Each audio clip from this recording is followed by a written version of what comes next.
Hey, what's going on, guys? Today we're talking about another episode of the Yu-Gi-Oh! Penny Stock Market Watch. Let's just jump right into it. First card, out the gate. A lot of similar friends here. Dark hasn't been here in a while. I'm curious, actually. That has gotten me curious about this. I hope this works. 44 results for Charmer. Let's go with this real quick, see what we got going on here. That is interesting, though, that the best-selling one is the Starlight Rare Earth. That's interesting. I mean, it does appear like most of the Starlight Rares are best-selling. And I guess I actually don't know what it means by best-selling. Like, it was interesting because I always sort by best-selling. But it's like, is it what card has made the most money today? Is it what card has made the most money this week, this month, this year? Is it what card has been bought? I always assumed best-selling meant the card that's been bought the most. But when I look at this, I don't think that Asa has been bought more times than Dark. I think with the revenue that it's bringing in, I think is how they sort it, actually, for best-selling. And I believe it's day-to-day. Sometimes it changes, too, like mid-market watch. But that's why I wanted to sort it from high to low. See what we got going on here. So we do have some little Charmers, too. But Dark is 240. Wind is 190. It's funny that Wind... Do they all do that? Because also it doesn't, right? Eerie doesn't. Lina kind of. But, like, Dark is the dark one. And, like, Wind is Wind. Like, Hieta. So it's really just Dark and Wind. Let's see what we got going on here. I don't even know how many rarities there are of all of these cards. Like, I knew there were the Starlight rares. Which I've been doing, just regular market watches. I might just showcase the Starlight rares, too. I rarely talk about. I rarely see the interest in Starlight rares. Winds, fire, water, light, dark. Okay, so that's I really, because dark. We've always talked about dark a lot on the penny stock market watch. That's too far. But I really wanted to talk about the other ones because the other ones do the exact same thing, but for a different attribute. Right, so when we take a look at the wind one, it's dipped down a lot over the last month. I'm not sure why it was so high. Anybody know why it was so high during the end of December? The format hasn't changed, right? Like, the format's been the same that it was back then, too. I don't know. Right now, it's sitting at about $3 for the wind one.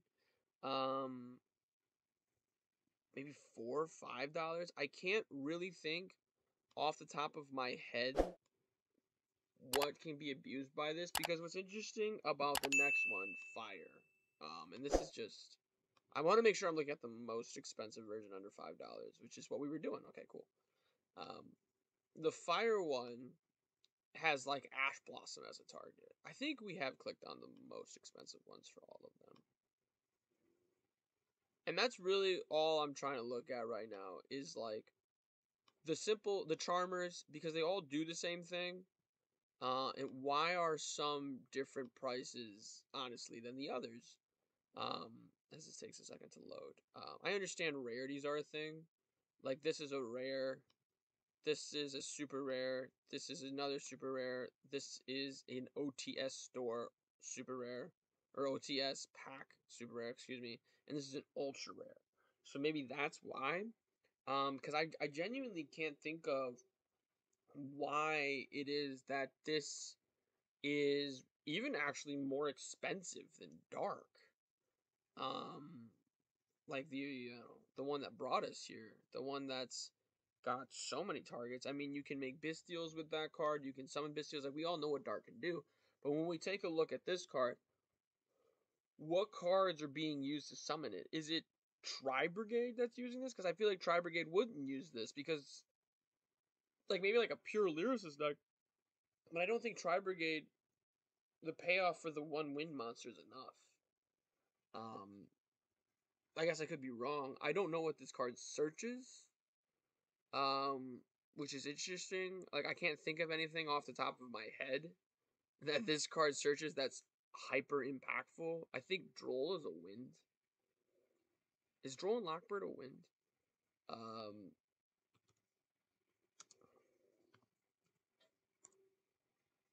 yes. So it searches Droll and Lockbird.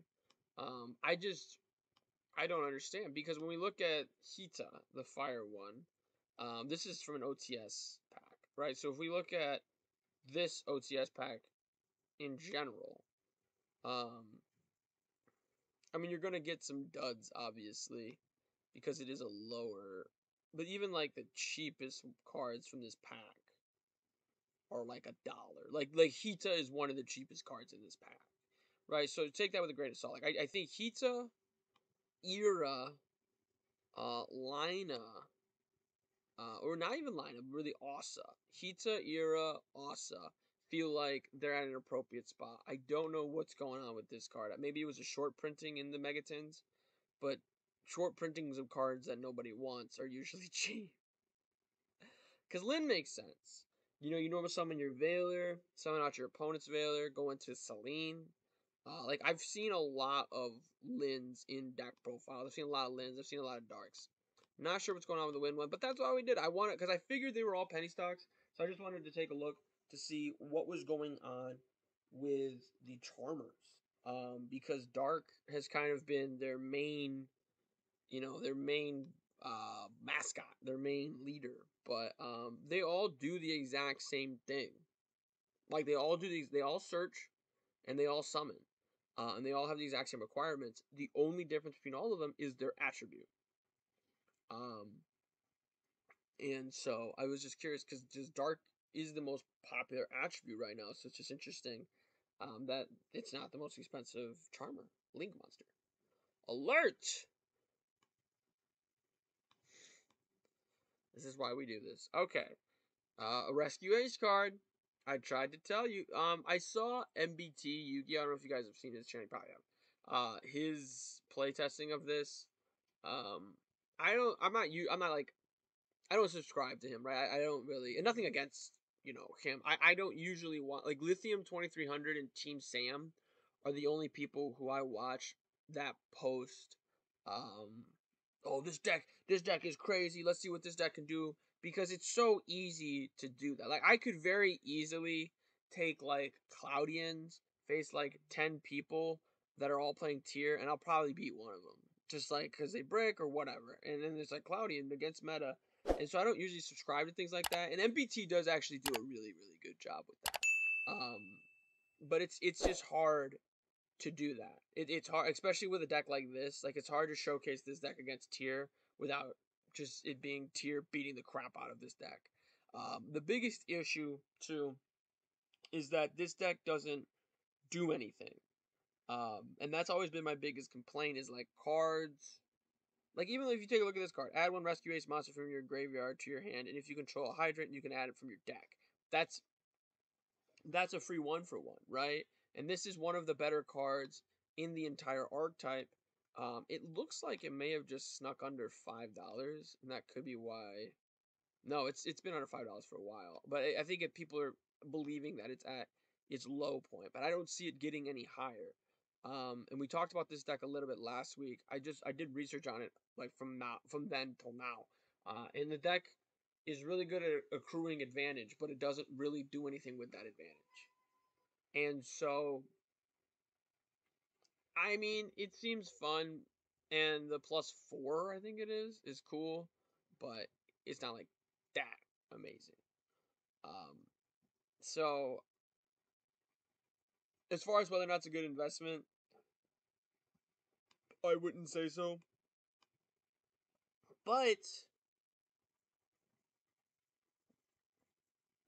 it's not a terrible investment, if that makes sense. Like this is one of those archetypes could go on one of two ways. Like Sun Avalon and what's a good example? War Rock. Those are two archetypes kind of came out around the same time. They were kind of trending the same way. One got better support and started to kind of actually be a little meta, and the other one didn't and kind of started to fade a little bit. And I know there's the War Rock fan base of the all 15 of you are like, hey, don't disrespect my deck like that.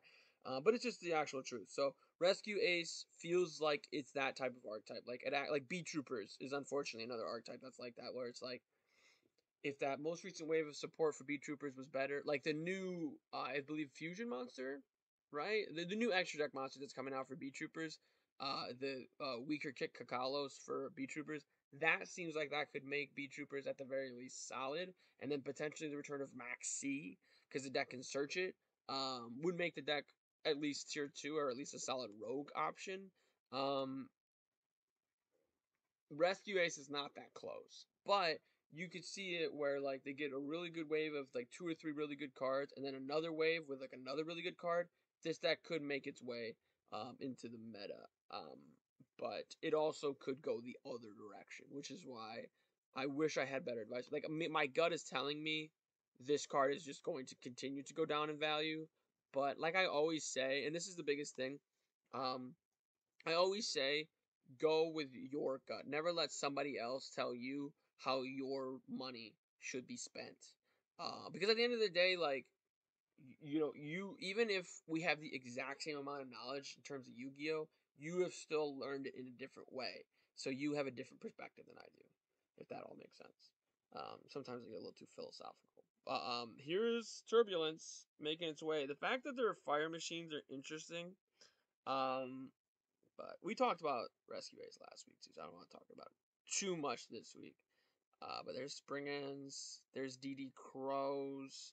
We'll go to the second page real quick, even though we're kind of getting to a spot to where we can start talking about some of these cards that we've talked about a lot before. We can talk about them again. Another Amazing Defenders card. This is Minkanko. While you control a monster that is equipped with an equipped card, all monsters your opponent controls that can attack must attack. Equipped. Okay, monsters equipped with cards. If a Minkanko monster battles, your opponent's righties. At the end of the damage step, if they attack, you can send one you control. It can make another attack. That is not good. That doesn't seem to be very good. Is this good? It doesn't seem to be good. Alright, well, we know where we're headed. Okay, so Minkanko. And this is what we do. And I was talking with somebody in the comments last week. I think it was actually on the regular Marker Watch, one of the two. Where it was like, no offense to this archetype, but I feel like I know what good decks do. I know what Orcus does. I know what Animancipator does. I know what Tyr does. I know what Floowandereeze does. I only said Orcus and Animancipator because they used to be good. Like Ultrageist used to be good. Burning Abyss used to be good. Minkanko, like there are just so many. There's like the Mayakashi archetype. There's like the weather. You know, anybody know what the weather? Shout out to the if you know what the weather does, put TW in the comments down below. Like there are just so many archetypes in the game, and that's why I always ask the comments: is this archetype good? Is this archetype not? And I mentioned it on that comment. I just wasn't sure if everybody reads the replies of the comments or reads all the comments. So I just wanted to make a point in this video. If someone tells you that they know every Yu-Gi-Oh card in existence, that is a lie. That is a bold face. Like before we dive too deep into Minkanko, I just wanted to show you there are 30,284 results in Yu-Gi-Oh of cards that are just under $5 alone. And I understand that there are duplicates, but at the end of the day, there are so many Yu-Gi-Oh cards, it's hard to keep up, right? I am aware that Liberalmancer is using this card, because it cannot be destroyed by a battle, and your opponent takes any battle damage you would have taken. Um, I think it searches itself and it gets any equipped spell. I don't know. Which is unfortunate because it was like Predaplant Verity Anaconda. Even though the deck didn't really run it. Really more like Brilliant Fusion's a better example. But there are other examples as well of like archetype specific cards that the archetype needs to run so the archetype can be successful. But they can't run because other decks are running it. Like I think Baron de Fleur is supposed to be in like Fleur Synchron deck. Like I think Baron is an archetype specific card. But don't quote me on that. I don't know what's going on with that archetype. But anyway, getting back to Minkanko. Did I say that right? Minkanko. Minkanko. If we look at, we switch this up a little bit. Um, we skip over the collector's rares. We know what this card does. Let's take a look at this. This seems to be the best equipped spell. Equipped to be by card effects, special summon. That's pretty good. With a different name. Okay. So like, Konami, I appreciate this. I will say this. I don't know who has called for this, but I do appreciate this because obviously when you think of equip spells and like a great equip spell archetype, what is the one you think of? Noble Knights. Awesome. What is the next one you think of? Like when we look at equip spells, there really aren't. I'm trying to see if I can even search by equip spell. I cannot. Okay, that's fine. I can not in this database, but I can another one. Let's actually do that real quick. When we look at equip spells, there is just not a lot of support for it. There really aren't like a lot of like snatch steal is banned, but other than that, like if we go over here and we go to spell cards and we literally just go to equip and we go to search, there's only 261 results. And like I said, there's I think Infernoble Arms does it, like the Infernoble archetype does it too. I forgot Mermails do it too. And if we just look, I'm not gonna look at all of this. Let's just do this. Let's show 100 items so we can scroll through it like a lot faster. Ancient gear kind of like look at this. Like look at these. What bamboo? Um, DDR is kind of okay. Disposable learner device is okay. Like if you could see my face, Galaxy Zero is cool for the archetype. I don't know why Gladiator Beast has equip spells. I never understood that. Like, I know like they're supposed to kind of synergize with the archetype, but like the monsters literally Inzectors. That's another one. Inzector. I knew there was another one. So the Infernoble, Inzector, but Inzectors are a little different because they use their own monsters as equip spells. So it's not even really an equip spell archetype. It's just like we're turning our monsters into equip spells. But like there's really like not a lot. I zoomed in way too fast there. Morphronics. I say that right. So Morphronics do a lot of equip spell things. Ninjutsu, and then here are obviously the Noble Knight cards. Oh, okay, that's another one too. Phantasm Spiral. Put put a PS in the comment section. You know what that archetype does? That archetype's actually a really good budget option. I've almost accidentally built it like 5 times because it's like $20, I think, for the old archetype. I don't know exact. I haven't checked the price on it in a while, but it is relatively cheap archetype. And I can we literally just what was this like 3 minutes, maybe four, if that. I mean, I know I'm kind of scrolling through it a little fast. Violon is another one. Cool, that's all the equip spells. Right? And so I appreciate that Konami is doing something with those because, equip spells aren't really that great. But I don't know if Munkanko is the vibe, right? This is a really good card, right? But the issue with equip spells is that of all of this, like normal spells just activate and go away. Continuous spells stay on the board. Field spells stay on the board by themselves. Quick plays are insane. I'm a huge fan of quick. Like if most of my deck profiles on this channel, like of my own decks, they will have quick plays in them because they're just such insane cards, spell cards, right? And there are equipped traps; those are fun. But for the most part, it's like normal, counter, and continuous. They all just do their own thing on their own. Equip spells literally need a monster, right? Now what's interesting is you can use your opponent's monsters, I believe, for this. Because you can even because it doesn't say it has to be equipped to a Minkanko monster, right? So you can equip this to your opponent's monster and special summon a Minkanko monster out. I'm pretty sure it's the interaction there. And so that card's about $9. And then we got some other monsters. Let's see what Fire Dance does. Special summon one from the grave. Then you can special summon one of your opponent's monsters to their field.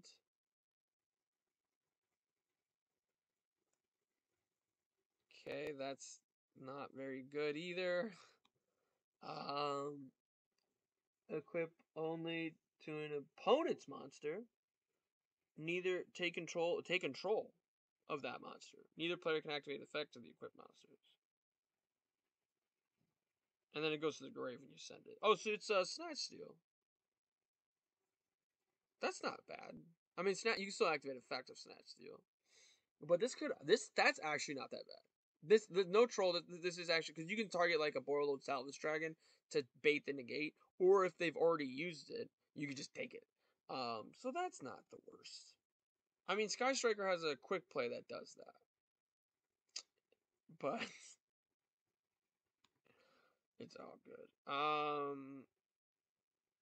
If a monster special your opponent's field, you can target one monster you control, one monster your opponent controls returns to the hand. But this can only be equipped to a Monkanko monster. The reason I'm looking at equipped spells, right? Because this may seem like I'm being redundant or purposely trying to make fun of this archetype. I'm really not. The reason I'm talking about equipped spells is because this field spell is like the 30th best selling card under $5, right? And its main thing that it does is, what does it do? While you control a monster that is equipped with an equipped card, all monsters, if your Monkanko monster battles its Armades at the end of the damage step, if your Monkanko monster attack, you can send an equipped card from you control to make another attack. So this card is probably the best card in the deck. I'd assume it looks like that's kind of what the deck is trying to do. I'm really trying to be as nice as possible to this archetype, but it's just making it so bad. It's making it so hard. Monkanko, because I really want to say this card is, oh, it's a great buy. It's a good field spell. You should buy 40 copies of it. If you buy these 9 copies at $2.14 and it goes to $5, you'll be so rich. But like honestly, it doesn't really seem like a good archetype at all. Like you can get 27, you can get these cards, 27 of them for $9. And the thing is too, there are cards in this archetype that are like $27 a pop. And it makes sense. And it's unfortunate. Like it makes sense because the card can get used in other things.